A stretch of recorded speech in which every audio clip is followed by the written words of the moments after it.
مرحبا يا رمضان مرحبا يا رمضان مرحبا يا رمضان مرحبا يا رمضان. Alhamdulillah, alhamdulillahi wa kafa, alladhi ja'ala al-ilma fi man yasha wa amarana bi talabihi fi kulli hinin abada. Wa usalli wa sallim ala sayyidina Muhammadil Mustafa sayyidi ahli dunya wal ukhra wa ala alihi wa sahbihi ahli tuqa wal wafa wa sallam tasliman abada, amma ba'du. Saudaraku kaum muslimin yang dimuliakan oleh Allah Subhanahu wa taala, zakat adalah salah satu pilar daripada pilar Islam yang perlu kita pelajari dan perlu kita tahu dengan baik bagaimana hakikat daripada zakat itu sendiri dan bagaimana cara mengeluarkan daripada zakat itu sendiri dan kepada siapa zakat itu akan diberikan. Sehingga apa yang kita lakukan daripada mengeluarkan zakat betul-betul dihitung dan dianggap sebagai zakat dan bukan dihitung ataupun dianggap sebagai sedekah karena salahnya kita di dalam mengeluarkan zakat itu sendiri, baik caranya ataupun kepada siapa zakat itu diberikan. Maka apa sebenarnya dan hakikat daripada zakat itu? Zakat adalah secara bahasa az-ziyadah wal khair wal barakah. Secara bahasa menurut ulama, zakat itu artinya adalah bertambah. Dengan kita mengeluarkan zakat, maka harta yang kita miliki akan bertambah keberkahannya dan insya Allah juga akan bertambah jumlahnya. Begitu juga ada ulama yang mengatakan bahwasanya zakat itu adalah al-khair wal barakah, kebaikan dan keberkahan. Tujuan daripada hidup ini, baik itu umur, baik itu harta, baik itu keluarga dan ilmu, maka kita mengharapkan keberkahan daripada itu semua. Maka salah satu cara untuk mendapatkan keberkahan di dalam harta kita, bagaimana kita mengeluarkan harta yang itu adalah titipan daripada Allah Subhanahu wa taala. Dan yang kita keluarkan itu sebenarnya bukan haknya kita, akan tapi itu adalah haknya fuqara dan masakin yang telah ditentukan 8 golongan tersebut oleh Allah Subhanahu wa taala. Sehingga memang secara zahir harta itu ada pada diri kita, namun pada hakikatnya di dalam harta yang memenuhi persyaratan untuk dikeluarkan zakatnya tersebut, itu ada harta yang itu adalah milik anak-anak yatim, yang itu adalah milik fakir miskin, yang wajib bagi kita untuk memberikan kepada mereka. Jika tidak, ketahuilah bahwasanya zakat itu sendiri akan, jika kita tidak keluarkan zakat itu, maka harta itu sendiri akan menjadi malapetaka bagi diri kita. Dia diibaratkan sebagai menalu, sebagai ulat di dalam suatu daun yang akan merusak daun tersebut. Maka harta yang tidak dikeluarkan zakatnya, maka dia diibaratkan sebagai ulat yang akan merusak harta yang banyak yang kita miliki, sehingga harta yang banyak yang kita miliki tidak akan menjadikan kita bahagia, tidak akan menjadikan keberkahan di dalam keluarga kita, tidak akan menjadikan keberkahan di dalam hari-hari kita. Oleh karena itu, raihlah keberkahan tersebut dengan melaksanakan perintah Allah Subhanahu wa taala, dalam hal ini mengeluarkan bagian daripada haknya anak-anak yatim, haknya orang-orang fakir dan miskin yang telah ditentukan dan diwajibkan oleh Allah Subhanahu wa taala kepada diri kita. Oleh karena itu, para hadirin yang dimuliakan oleh Allah Subhanahu wa taala, zakat bukanlah pajak, pajak bukanlah zakat. Itu perlu kita garis bawahi bahwasanya beda baik mekanisme cara mengeluarkannya dan cara mengambil zakat itu sendiri dan mentasarrufkannya dan diberikan kepada siapa, tentu ada perbedaan yang sangat jauh. Sehingga jangan sekali-kali kita menyamakan antara pajak dengan zakat. Tentu ini beda. Zakat datangnya dari syariat, sedangkan pajak datangnya dari wallahu a'lam. Sehingga zakat adalah suatu bentuk. Ketika kita keluarkan zakat tersebut, itu adalah cara bagi diri kita untuk meraih ridha Allah Subhanahu wa taala, untuk mendekatkan diri kita kepada Allah Subhanahu wa taala dan untuk membersihkan harta kita daripada hal-hal yang buruk, dari hal-hal yang menyebabkan celakanya kita disebabkan harta tersebut. Dan zakat itu sendiri adalah cara bagaimana agar kita tidak cinta terhadap dunia, agar kita mengetahui bahwasanya di dalam harta kita itu ada haknya orang lain, dan kita menyadari bahwasanya harta yang kita miliki itu adalah murni pemberian daripada Allah Subhanahu wa taala, bukan hasil daripada kerja kita. Karena berapa banyak orang yang mungkin pekerjaannya lebih keras dan lebih berat daripada kita, namun Allah Subhanahu wa taala tidak menitipkan rezeki kepada diri mereka. Oleh karena itu kita harus bersyukur kepada Allah Subhanahu wa taala, dan cara bersyukurnya itu adalah dengan cara di dalam harta adalah mengeluarkan zakat itu sendiri. Sehingga apa sebenarnya hakikat daripada zakat itu? Di sini Al-Faqir ingin mengutip daripada karangan daripada Al-Habib Hasan bin Ahmad Al-Kaf di dalam kitab Taqriratus Sadidah. Beliau menyebutkan bahwasanya yang dimaksud dengan zakat itu adalah ikhraju malin makhsus. Artinya adalah mengeluarkan harta tertentu. Artinya tidak semua harta dan tidak semua aset yang kita miliki itu harus kita keluarkan zakat. Sehingga ketika kita katakanlah memiliki aset berupa kendaraan yang bukan untuk kita tijarah, tapi kita memiliki kendaraan 5 ataupun 7 dan seterusnya yang banyak, yang nilainya mungkin miliaran, yang nilainya sangat fantastis, maka itu tidak wajib untuk kita keluarkan zakatnya. Karena kenapa? Karena ada harta-harta yang tertentu yang wajib dikeluarkan, yang ditentukan oleh agama untuk kita keluarkan zakatnya. Yang diantaranya adalah nanti ada uang, ada emas, ada perak, ada perdagangan, lalu ada tanaman, dan tanaman pun itu tidak semua, ada tanaman-tanaman tertentu yang diwajibkan oleh syariat untuk kita keluarkan zakatnya. Maka insya Allah nanti akan kita jabarkan di waktu masing-masing. Nah, sehingga yang dikatakan, yang dimaksud dengan zakat itu adalah mengeluarkan harta-harta yang tertentu yang telah ditentukan oleh syariat ala wajhin maksus, yaitu juga dengan cara tertentu, dengan syarat-syarat tertentu. Artinya bukan ketika kita memiliki uang langsung kita wajib keluarkan zakat, tidak. Bukan ketika kita berjualan kita langsung wajib mengeluarkan zakat, tidak. Akan tetapi ada syarat dan ketentuannya yang berlaku. Artinya harus sampai haul, harus sampai nisab. Ini adalah ketentuan dan syarat-syarat yang perlu kita dalami, yang perlu kita pelajari, sehingga kalau kita termasuk daripada orang-orang yang katakanlah memiliki harta yang sampai nisab tersebut, lalu kita lihat sampai apa tidak dalam jangka waktu 1 tahun.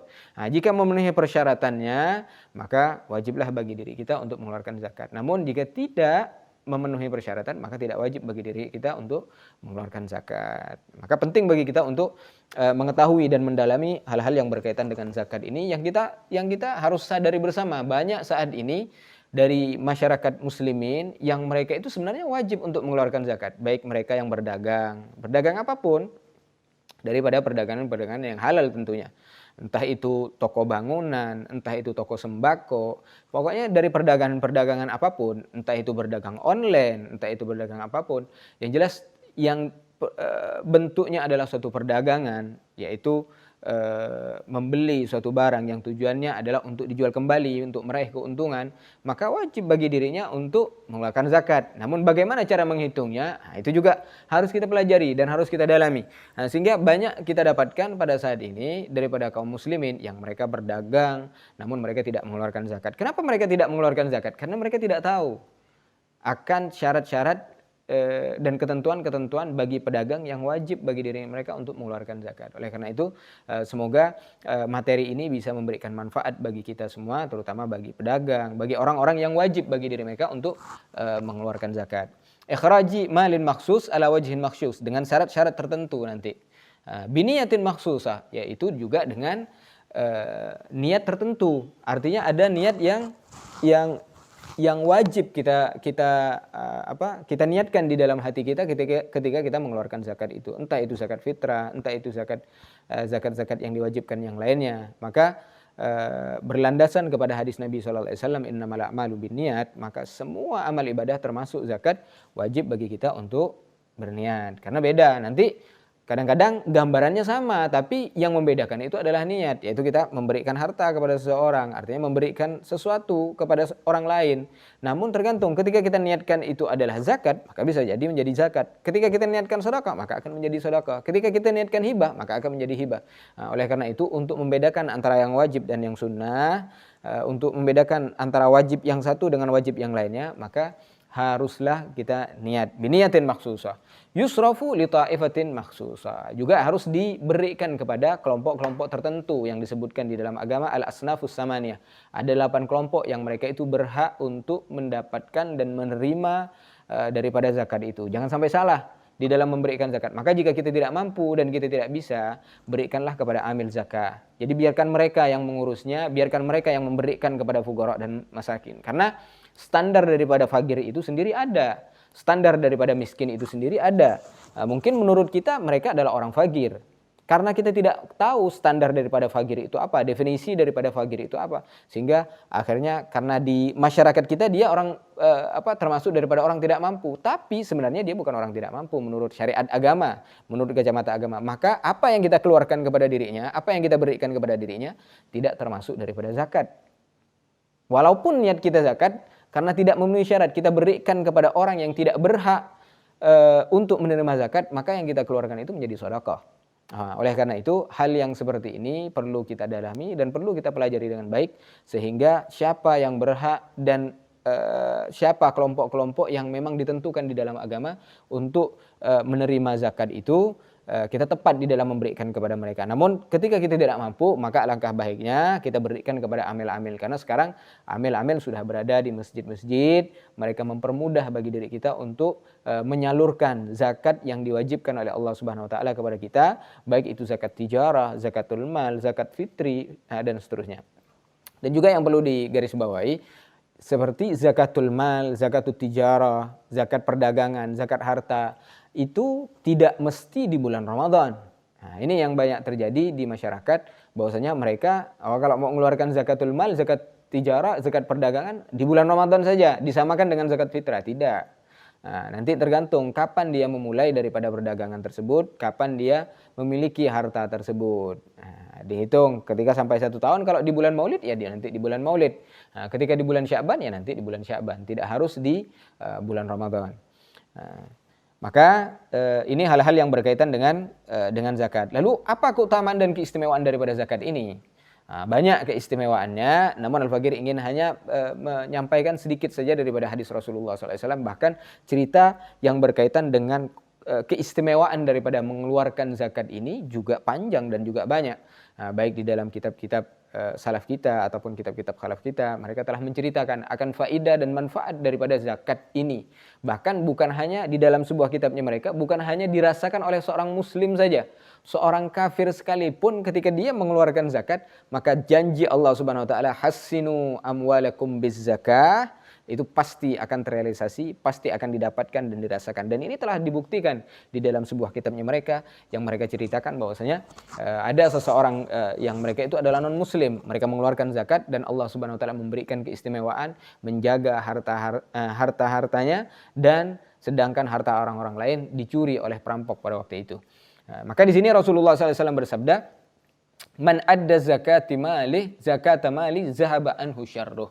Barang siapa yang melaksanakan, artinya mengeluarkan zakat hartanya yang diwajibkan oleh Allah Subhanahu wa taala kepada dirinya, maka kejelekan daripada harta itu akan keluar. Jadi ibaratkan itu adalah virus, itu adalah penyakit. Bagaimana sih ketika ada di dalam tubuh kita suatu penyakit ataupun alergi yang jika kita tidak sembuhkan, yang kita tidak obati, ataupun katakanlah suatu hal yang perlu diamputasi, maka harus kita amputasi. Tujuannya apa? Tujuannya agar tidak melebar, agar tidak berpindah ke anggota tubuh yang lain. Maka begitu juga harta yang diwajibkan oleh Allah Subhanahu wa taala untuk dikeluarkan zakatnya, maka itu adalah ibaratkan suatu penyakit yang berbahaya bagi tubuh kita. Berbahaya. Ketika penyakit itu ada di kaki, maka dia juga akan bisa menular ke mata kita, ke tangan kita, ke kepala kita, ke tubuh kita. Oleh karena itu, cara untuk mengobatinya adalah dengan mengeluarkan penyakit tersebut. Nah, yang ini adalah hak daripada orang miskin yang harus kita berikan kepada mereka. Maka insya Allah ketika harta yang wajib zakat ini kita keluarkan, maka insya Allah harta kita akan sehat, harta kita akan barokah, harta kita akan membawa kebahagiaan bagi keluarga kita, dan menjadikan kita bahagia bukan hanya di dunia saja, akan tapi insya Allah di akhirat juga. Nah, ini sabda Rasulullah SAW. Dan juga kata Rasulullah SAW, hassinu amwalakum bizzakah wadawu amradakum bis sadaqah wastaqbilu amwajal bala bid-du'a wat tadarru. Yang artinya adalah bentengilah harta-harta kalian dengan zakat. Artinya jika kalian ingin harta kalian selamat, harta kalian terjaga, harta kalian diberkahi di dalam harta tersebut, maka di antara cara-cara yang untuk meraih keberkahan tersebut adalah dengan kita mengeluarkan zakatnya yang diwajibkan oleh Allah Subhanahu wa taala kepada diri kita. Wadawu amradakum bisadaqah, dan obatilah penyakit kalian dengan bersedekah. Di sini juga dikatakan oleh Nabi sallallahu alaihi wasallam, ma halaka malun fi barrin aw bahrin illa biman izzaka. Tidaklah celaka dan tidaklah hilang keberkahan itu dan hakikat daripada harta itu kecuali orang-orang itu tidak mau mengeluarkan zakat. Ini adalah sabda daripada Nabi Muhammad, yang Nabi Muhammad SAW telah kita ketahui bersama, ma yantiqu anil hawa in huwa illa wahyun yuha. Yang disabdakan oleh Nabi Muhammad itu sumbernya adalah Allah Subhanahu wa taala. Allah yang memberikan kita rizki, Allah yang memperbanyak rizki kita, Allah yang akan memberkahi rizki kita, Allah yang akan bisa mampu mengurangi rizki kita. Oleh karena itu, ikutilah apa yang dikatakan oleh Nabi Muhammad, karena itu adalah petunjuk daripada Allah Subhanahu wa taala. Maka hal yang berkaitan dengan zakat juga, nanti zakat ini terbagi menjadi dua, ada zakatul mal, ada zakat harta. Maka zakat harta ini ada binatang, ada emas dan perak, dan juga ada perdagangan. Ini termasuk daripada zakatul mal yang harus kita keluarkan. Nah, nanti juga ada zakatul badan. Nah, zakatul badan ini termasuklah dalam zakatul badan itu adalah zakat fitrah. Sehingga ini adalah suatu hal yang dasar yang harus kita ketahui yang berkaitan dengan zakat. Insyaallah pada pertemuan yang akan datang kita akan pelajari satu-satu apa yang dimaksud dengan zakat perdagangannya dan syarat-syaratnya, dan juga bagaimana cara menghitungnya. Begitu juga yang dimaksud dengan zakatul mal, zakat harta itu apa? Apakah aset rumah, apakah perabotan rumah termasuk daripada harta? Maka insya Allah akan kita bahas pada pertemuan yang akan datang. Kita memohon kepada Allah Subhanahu wa taala semoga kita diberikan kekayaan oleh Allah Subhanahu wa taala, kekayaan zahir dan kekayaan batin, dan semoga kita juga diberikan taufik oleh Allah Subhanahu wa taala manakala kita mampu untuk mengeluarkan zakat, kita dibimbing oleh Allah Subhanahu wa taala untuk mengeluarkan zakat tersebut sesuai dengan apa yang diajarkan oleh Nabi Muhammad, sesuai dengan apa yang diajarkan oleh para salaf kita dan ulama-ulama kita, sehingga harta yang kita miliki betul-betul membawa keberkahan kepada diri kita, membawa keberkahan kepada keluarga kita, membawa keberkahan kepada masyarakat kita, sehingga anak kita menjadi anak-anak yang saleh, istri kita menjadi istri-istri yang salehah, masyarakat kita menjadi masyarakat yang taat kepada Allah Subhanahu wa taala,